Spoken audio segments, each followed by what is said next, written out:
오늘의 성경 말씀은 요한복음 12장 24절의 말씀이 되겠습니다. 내가 진실로 진실로 너희에게 이르노니 한 알의 밀향이 땅에 떨어져 죽지 아니하면 한 알 그대로 있고 죽임은 많은 열매를 맺느니라. 아멘. 오늘의 말씀은 이름도 빛도 없이입니다. 반갑습니다. 참 좋은 우리 주님의 은총과 평강이 예배의 자리에 나오신 모든 분들 위해 함께 하시길 축원드립니다. 성가대 찬양 감사드립니다. 저는 가끔 저녁 무렵에 한강시민공원을 한 번씩 갑니다. 목적은 주 목적은 러닝을 하러 갑니다. 저녁 무렵에 그곳에 가면은 마치 제가 생각했던 그런 예전의 한강시민공원과는 많이 다른 것 같습니다. 마치 딴 세상에 온 것 같은 그런 착각을 불러일으키는데요. 왜냐하면 풍경이 정말 따뜻하고 행복하고 자유롭고 평화롭고 다채롭기 때문입니다. 궁금하시면 저녁에 한번 주말 좀 한번 가보시기 바랍니다. 친구들끼리, 연인들끼리, 가족끼리, 그리고 외국인도 많아요. 외국인도 있고 운동하는 사람, 그리고 노래 부르는 사람, 참으로 다채롭습니다. 창세기에서 하나님께서는 만물과 인간을 창조하시고 보기에 참으로 좋았다 그러셨는데, 저도 그런 다채로운 모습과 그런 한강시민공원의 그 자연의 어울림이 너무도 보기 좋았습니다. 젊은 연인들의 사랑과 속삭임, 나도 언제 저럴 때가 있었나 그런 생각을 하게 되었고, 가족들의 웃음과 행복, 아이들의 소리, 그리고 노래하고 춤추는 사람들, 공연을 하는 사람들, 자전거 타는 사람들, 산책하는 사람들, 운동하는 사람들, 참으로 다양한 그런 모습들이 있는데, 그 모습들이 한강시민공원이라는 그 야경과 너무도 잘 어울렸습니다. 한 폭의 그림 같았어요. 그래서 저는 러닝을 하면서 이렇게 한눈에 그걸 이제 다 보게 되잖아요. 보게 되는데, 참으로 저 역시도 그들의 행복과 따뜻함을 보면서 저 역시도 마음이 따뜻해지고 행복해지는 것을 느꼈습니다.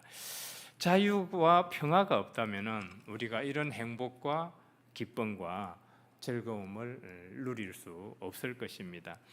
최근에 베네수엘라에서 진도 7.2와 7.5의 강진이 발생하여서 지금 현재까지도 복구가 되지 않고 많은 사상자를 내고 있습니다. 전문가들은 10,000명에서 10만 명까지 피해자를 예상하고 있는데, 참으로 큰 지진이고 큰 피해입니다. 수천여 채의 건물과 가옥이 파괴가 되었습니다. 그들을 생각할 때 지금 현재 우리가 누리는 자유와 평화가 사치가 아닌가 그런 생각도 해보게 되었습니다. 지금 베네수엘라의 그 지진 피해가 빨리 수습이 되고 또 국제적 그런 지원이 이루어져서 하루속히 일상을 회복되기를 바랄 뿐입니다. 지금 그래서 우리는 이 상황은 거의 60년 만에 저런 큰 지진이 베네수엘라에 오게 되었죠. 그러니까 상황은 하루아침에 삽시간에 반전될 수 있다는 것을, 우리의 인생도 마찬가지고 우리의 삶도 마찬가지고 우리 사회와 우리나라도 마찬가지입니다. 그래서 우리는 늘 겸손한 마음으로 살아야 하겠다는 생각을 다시 한번 하게 되었습니다. 우리가 현재 누리는 자유와 평화와 행복과 즐거움도 고통과 고난을 당하는 사람에게 있어서는 사치일 수도 있습니다. 그래서 우리는 우리가 지금 현재 누리고 있는 이 자유와 평화, 행복을, 즐거움을 너무 흥청망청하며 도를 넘어서는 안 되겠고, 겸손한 마음으로 우리가 어쨌든 영적 기도로든 아니면 행동으로든 그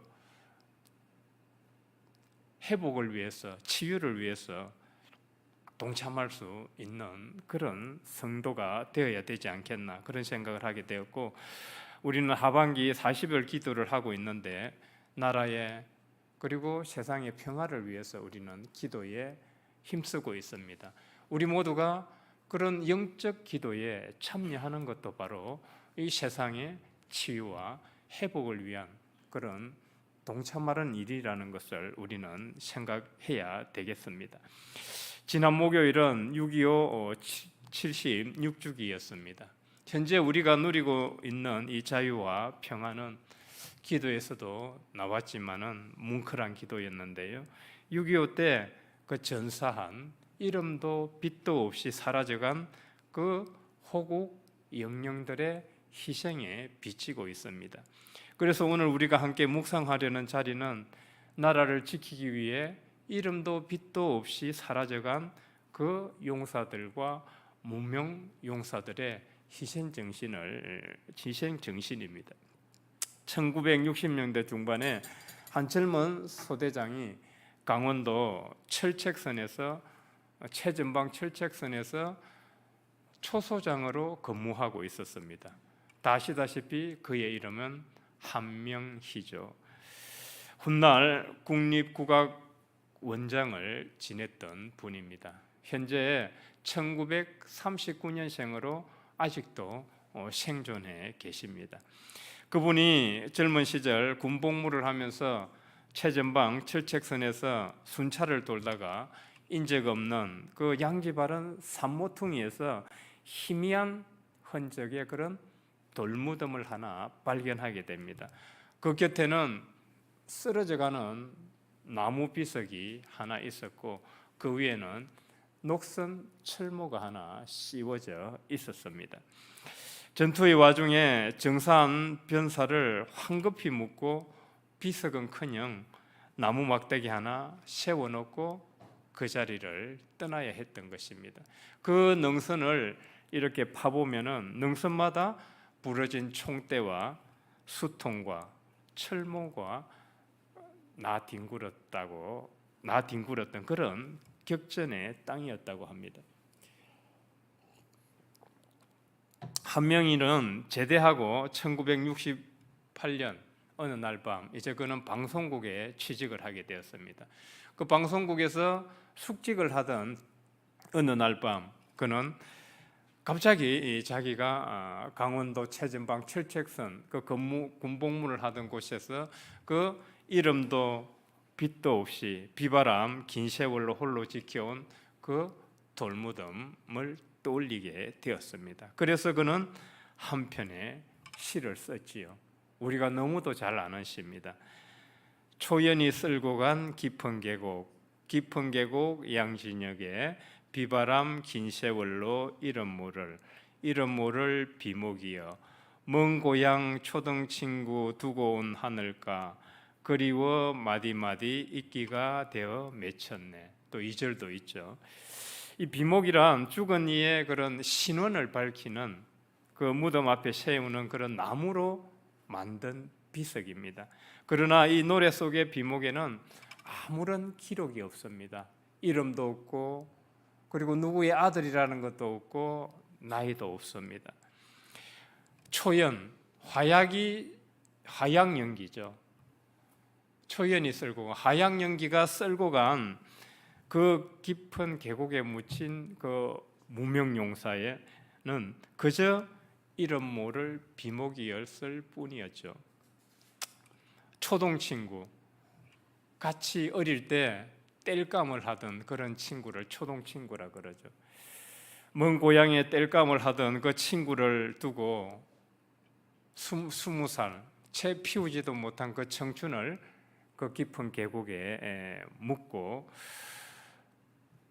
긴 세월 있기가 되어 마디마디 있기가 되어 맺혀 있을 뿐입니다. 그렇게 그들은 이름도 빛도 없이 사라져 갔습니다.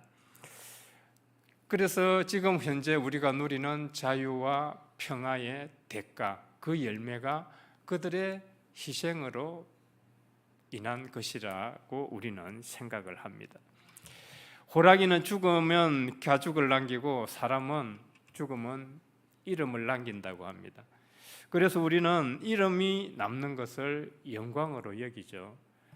동상이 세워지고 비석에 새겨지고 책이 기록되는 것을 가치 있게 여깁니다. 그러나 6.25의 그 깊은 계곡에는 이름조차 남기지 못한 채 그렇게 이름도 빛도 없이 쓰러져간 많은 청춘들이 있었던 것입니다. 흙을 파면 뼈가, 그 능선에는 뼈가 나오고 무수한 죽음 가운데 그 이름을 아는 이는 우리는 극히 일부에 지나지 않죠. 오히려 우리가 모르는 사람들, 수많은 영혼들이 거기에 묻혀 있습니다. 그러나 사람은 이름을 몰라도 하나님께서는 그 이름을 기억하십니다. 히브리서 11장에 보면은 하나님께서는 믿음의 조상제를 쭉 열거를 하시면서 그 밑에 열거하지 못한 백성들을 강조하고 있습니다.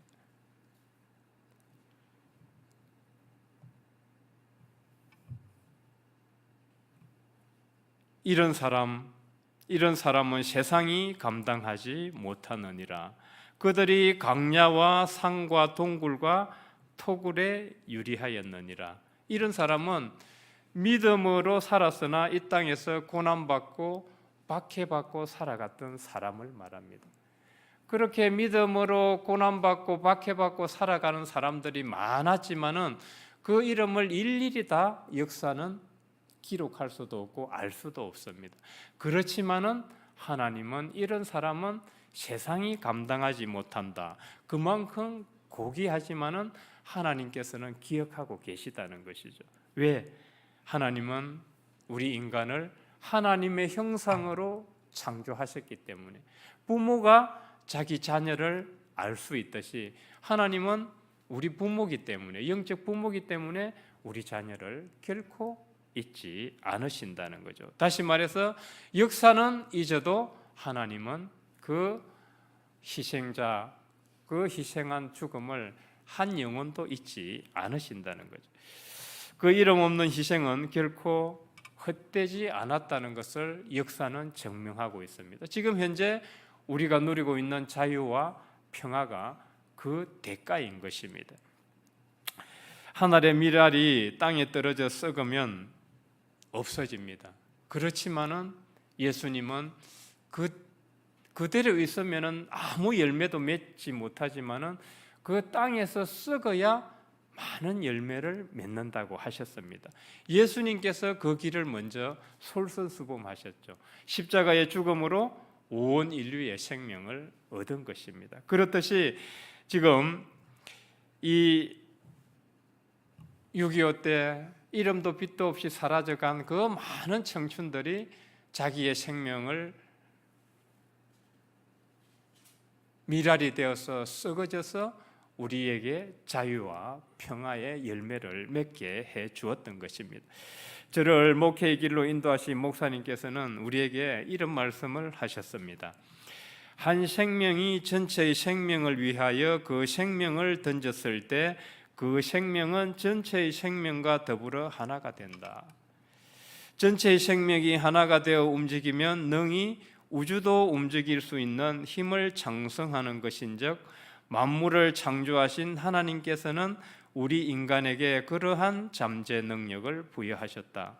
저는 참 이 설교 말씀을 오랫동안 기억을 하고 있습니다.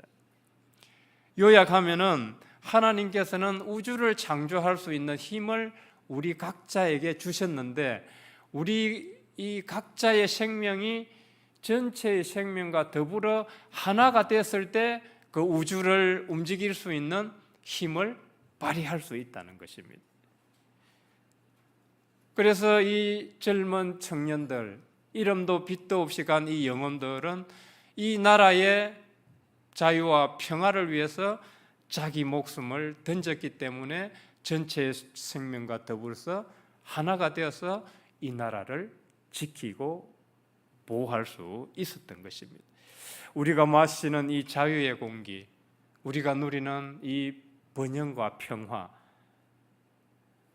우리가 지금 현재 드리는 이 예배까지도 우리는 그들의 피값에 비치고 있다는 사실을 우리는 기억해야 합니다. 그들의 죽음과 희생은 예수 그리스도의 십자가 희생을 닮아 있습니다. 예수 그리스도께서 먼저 하늘의 미랄이 되어서 썩어져서 온 인류를 얻으셨듯이 그 젊은 영혼의 한 생명도 전체의 생명을 위해서 던져서 우리에게 자유와 평화를 안겨줬기 때문입니다. 그러므로 누군가의 생명을 살리기 위해 혹은 누군가의 행복과 자유와 평화를 위해 혹은 누군가의 기쁨과 즐거움을 위해 희생한다면 그 모든 것은 십자가의 삶이 될 것입니다. 오늘 누군가의 행복을 위해 나는 무엇을 할 수 있을까요? 나는 오늘 누군가의 생명을 살리기 위해 어떤 행동을 해야 할까요? 비록 이 시를 쓴 한명희 선생은 평생 깊은 계곡의 돌무덤을 잊지 못했습니다. 은퇴한 뒤에도 매일 아침 묵념을 하면서 이렇게 말했다고 합니다. 나는 애국자도 아니고 뭣도 아니고 그냥 감사하는 마음을 가진 국민입니다. 움직일 수 있는 날까지 나는 이들에 대한 묵념을 잊지 않겠습니다. 다시 말해서 그 청춘들이 흘린 피값을 잊지 않겠다는 거죠. 현재 내가 누리는 자유와 평화가 그들로부터 왔기 때문이죠. 그래서 그는 이렇게 강조합니다. 호국 영령들을 입으로만 외치면서 속으로만 사리사욕을 채우는 그런 눈먼 사람들은 제발 이 비목 노래를 부르지 말았으면 좋겠다. 참 이것은 우리를 향한 뼈아픈 질문이기도 합니다. 오늘 우리가 누리는 이 모든 것은 우리가 그저 얻은 것이라고 우리는 착각하고 살 때가 많습니다. 모두가 하나님의 은혜지만은 하나님은 그들을 통해서 또 역사를 하시고 우리에게 자유와 평화를 안겨주신 것입니다. 우리가 그 희생을 기억하는 길은 무엇일까요? 단지 1년에 한 번 그냥 호국 보훈의 달 6월달을 맞이하여 묵념만 하면 끝나는 것일까요? 단지 내가 그냥 시간 날 때 한 번 기도해 주면 많은 것일까요? 우리는 그들이 자기의 그 생명을 전체의 생명을 위해서 던지는 그 희생 정신을 기억하면서 우리도 전체의 생명을 사랑하며 사는 것, 그리고 그들이 지킨 이 나라의 자유와 평화를 위해서 우리도 자유와 평화를 지키기 위해서 애쓰는 것, 이것이 진정으로 비목을 기억하는 길일 것입니다. 그런데 우리는 현재 자기의 사적인 일로 혹은 조그만 일로 불평불만하고 사로잡혀 있지는 않은지요. 혹은 서로 반목하고 미워하고 비난하고 공격하고 있지는 않은지요. 서로의 주장을 앞세우며 저 사람은 나와 대화가 안 된다고 아예 벽을 치고 있지는 않은지요. 그러면서 적개심을 가지고 상대방을 깎아내리고 있지는 않은지요.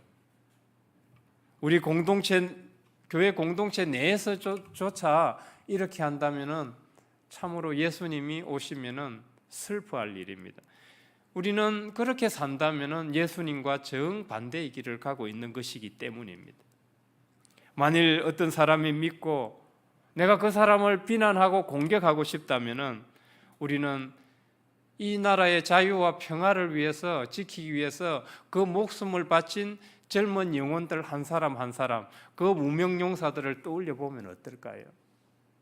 저들은 그 피우지 못한 젊은 청춘을 전체의 생명을 위해서 저렇게 내어줄 수 있었는데 나는 과연 이까짓 그 조그만 게 뭐라고 이렇게 불평불만하면서 비난하면서 공격하면서 증오하면서 살아가는가? 왜 나는 이 조그만 한 사람도 품지 못할까? 내 이성과 내 생각과 내 논리에 맞지 않다고 상대방을 공격하고 비난하고 깎아내리고 싶을 때, 그리고 나의 형편에 대해서 불평불만하고 남과 비교하면서 이 자기 연민에 빠지면서 자기를 비관하고 싶을 때, 우리는 이 나라를 지키기 위해 이름도 빛도 없이 사라져간 그 무명용사들의 희생을 떠올려 보면 좋겠습니다. 동시에 나는 그들처럼 공동체와 이 사회를 위해서 나는 무슨 공헌을 할 수 있을까? 그렇다면 나는 도대체 어떤 자세로 살아야 할까? 호국 보훈의 달 이제 얼마 남지 않은 기간 우리는 이 묵상을 하면서 유월을 보냈으면 좋겠습니다. 만일에 우리가 이 묵상을 제대로 한다면은 우리는 나의 이기심과 욕심과 공격성을 멈출 수 있을 것입니다. 나의 작은 행동 하나가 공동체의 분위기를 좋게 만들 수도 있고 나쁘게 만들 수도 있습니다. 내 행동 말 별거 아닌 것 같은데 지글켜 그렇지 않습니다. 좋은 예화가 있죠. 어느 섬에 100몇 마리의 원숭이가 살고 있었습니다. 원숭이만 살고 있었어요. 그 섬에 흙 묻은 고구마 하나가 던져져 있었어요. 똑똑한 앙크 원숭이가 그 흙 묻은 고구마를 옛날에는 그냥 흙 묻은 채로 먹다가 똑똑한 앙크 원숭이가 그 흙 묻은 고구마를 물에 씻어 먹기 시작했습니다. 그러자 다른 원숭이들이 그 행동을 배우고 흙 묻은 고구마를 씻어 먹을 줄 알게 되었습니다. 시간이 얼마 지나자 그 섬의 모든 원숭이들이 흙 묻은 고구마를 다 깨끗하게 씻어서 먹을 줄 알았습니다. 이것이 우리에게 주는 교훈은 무엇일까요? 우리 한 사람의 행동, 말, 태도 대단히 중요하고 전체 공동체에 얼마나 큰 영향을 미치는지 잘 말해주고 있는 것입니다. 그 파급력은 어마어마하다는 것이죠. 그래서 공자가 논어에서 이런 말을 합니다. 얘가 아니면 보지도 말고 듣지도 말고 말하지도 말고 행동하지도 말라. 왜? 그 한 사람의 말과 행동은 파급력이 어마어마하기 때문입니다. 나는 오늘 어떤 미랄이 되어야 할 것인가? 감사, 품음, 화해, 긍정이라면 족하지 않을까요? 성경 갈라디아서 5장 13절을 보면은 우리에게 이런 말씀을 하십니다. 자유를 주신 그 사랑에 합당하게 살라. 다시 말해서 그 자유와 평안은 우리는 빚진 자로 살아야 된다는 것이에요. 우리는 깊은 계곡의 무역용사들에게 빚을 지고 있고 무엇보다 십자가의 길을 가신 예수님께 빚을 지고 있습니다. 그래서 우리 역시 그 길을 따라간다면은, 성도로서 따라간다면은 사랑의 빚진 자로서, 자유와 평화의 빚진 자로서 살아가야 합니다. 하늘의 밀이 땅에 떨어져 죽었기에 우리가 그 열매를 먹고 있습니다. 그 거룩한 빚을 기억하며 우리도 우리에게 맡겨진 자리에서 형제와 이웃과 타인의 생명을 위해서 기꺼이 하늘의 미랄이 될 수 있는 그런 삶을 살아갔으면 좋겠습니다. 그리하여 이름도 빛도 없이 사라져간 그 깊은 계곡의 희생을 결코 헛되이 하지 않는 우리 모두가 되길 주님의 이름으로 축원드립니다. 거룩하신 하나님, 호국 보훈의 달과 6.25를 보내면서 이 평화로운 강산이 그저 주어진 것이 아니라 수많은 젊은 생명들의 피와 눈물 위에, 슬픔 위에 세워진 것임을 묵상하였습니다. 생명의 주인이 되시는 하나님, 이름도 빛도 없이 이 조국 강산을 위해 목숨을 바친 모든 호국 영령들을 주님의 손에 맡겨드립니다. 사람은 그 이름을 잊었으나 주님은 한 사람도 잊지 않으심을 믿습니다. 깊은 계곡에 떨어진 하늘의 미랄들 위에 세워진 이 평화를 우리가 헛되이 누리지 않게 하시고 받은 사랑의 빚진 자로서 이웃을 사랑하며 정의와 평화를 세우는 사람들이 되게 하옵소서. 무엇보다 우리를 위해 친히 하늘의 미랄이 되어 썩어 온 인류를 구원하신 예수 그리스도의 길을 끝까지 따라가게 하옵소서. 예수님의 이름으로 기도드립니다. 아멘.